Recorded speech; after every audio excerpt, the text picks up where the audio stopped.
basically I represent Fineon Exchange. Fineon Exchange is a European company based out of Luxembourg with an operational office in London. And we are specialized in working capital optimization, and basically we're running an export finance marketplace. So today it's all about corporates and exporters, and what corporates and exporters are looking into is eventually less the technology but more achieving your objectives, achieving your sales, selling more, accessing new markets, gaining more market share. And it's all about looking into risk mitigation, ensuring optimized financing solutions. And today with this alternative finance and new entrants in the market as non-banks, financial institutions, there are more options to access optimized financing. It's all about growing your sales and not losing any opportunity of selling more.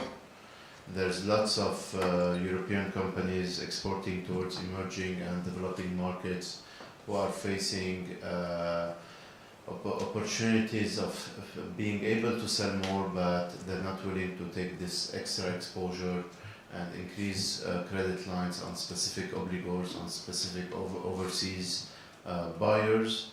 And this is really annoying because it's a way for them to increase sales.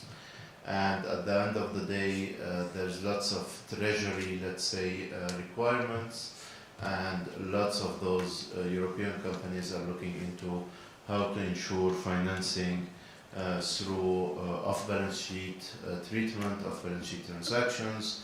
How can we transfer risk? How can we reduce risk?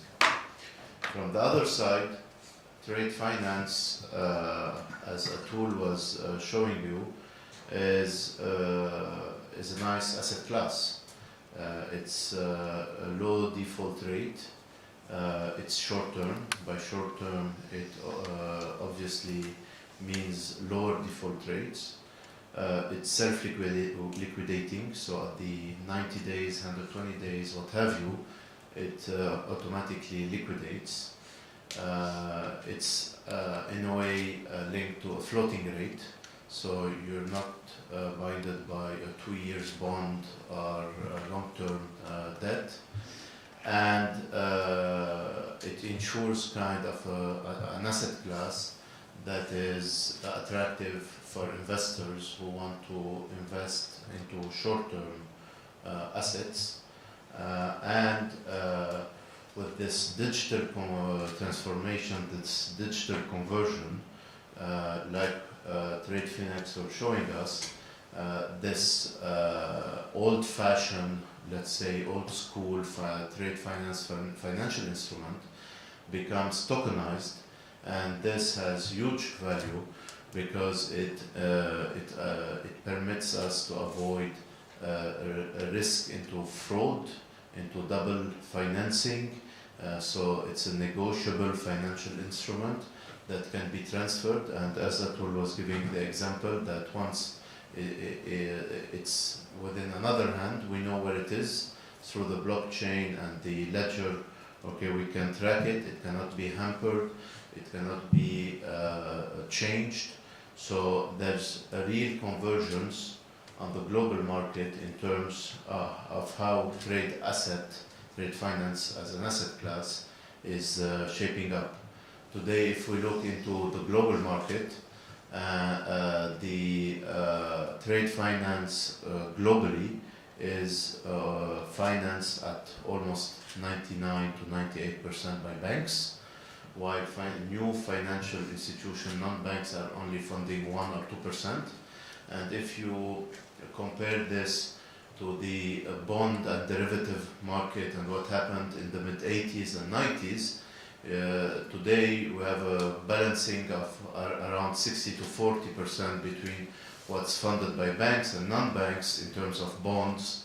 Okay, and it's almost around $58 trillion worth of bank financing against $38 trillion of non-bank financing.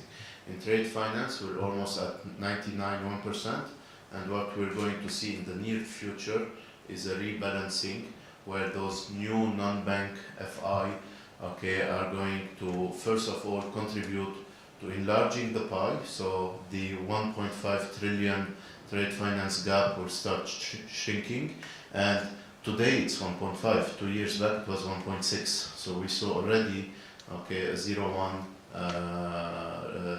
reduction on the original 1.6 trillion. And this is from one part. From the other part, this is contributing to more innovative and kind of hybrid schemes of financing, of trade finance financing. In the old days, for example, receivable securitization was something extremely heavy in terms of legal, of setting up SPV, rating agency, blah, blah, blah. Today we're seeing more of kind of hybrid, okay, not specifically the old traditional securitization, but a model that is lighter, that is more easy to implement and execute.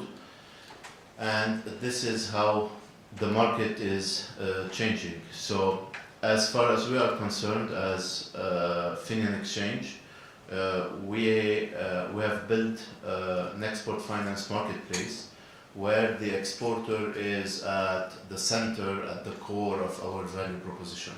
So we are trade finance practitioners who decided 2 years back to reinvent ourselves and go into an online platform.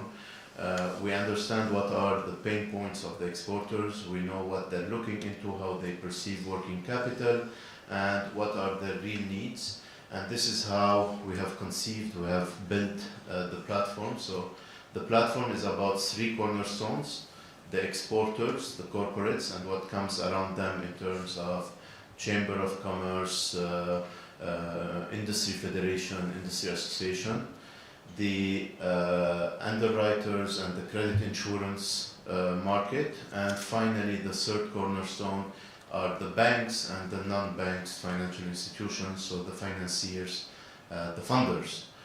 And at the end of the day, as well, there's lots of synergies between Fineon Exchange and TradeFinex. As Atul was showing you, there's around 50% of the trade finance transactions that are rejected globally are rejected because of lack of transparency, of data, of information, of visibility into the underlying risk. Part of our mission statement is data enrichment. So we help the corporates to onboard first, so KYC, AML. We have a strategic alliance, okay, with different source of providing us with information and going and doing due diligence and enhanced due diligence to make sure that there's quality companies and quality transactions into the platform.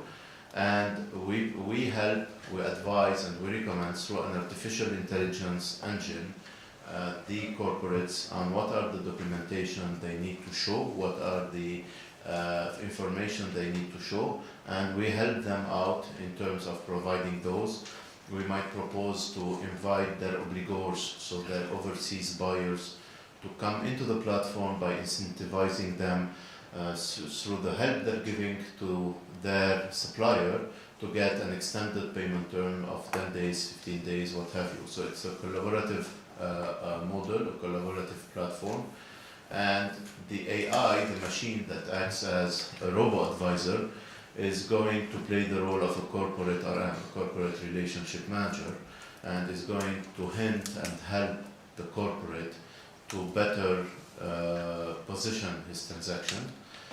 The AI is as well going to play a major role in credit enhancing the transaction.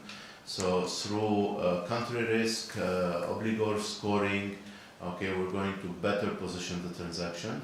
And then the robo is going as well to propose, depending on those country risk, the obligor, the transaction evaluation, to wrap it up with political risk insurance, non-payment, insolvency. So basically to credit enhance it through accessing the underwriting and the credit insurance world.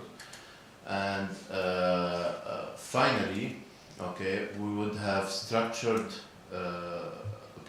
transaction being a single risk transaction, one-off time transaction being an LC or what have you, or a portfolio, and by portfolio we mean, let's say a diversified number of clients, multi-jurisdiction, multi-obligor, that has repetitive, recurrent trade relationship, and we cover all kind of trade finance financial instruments.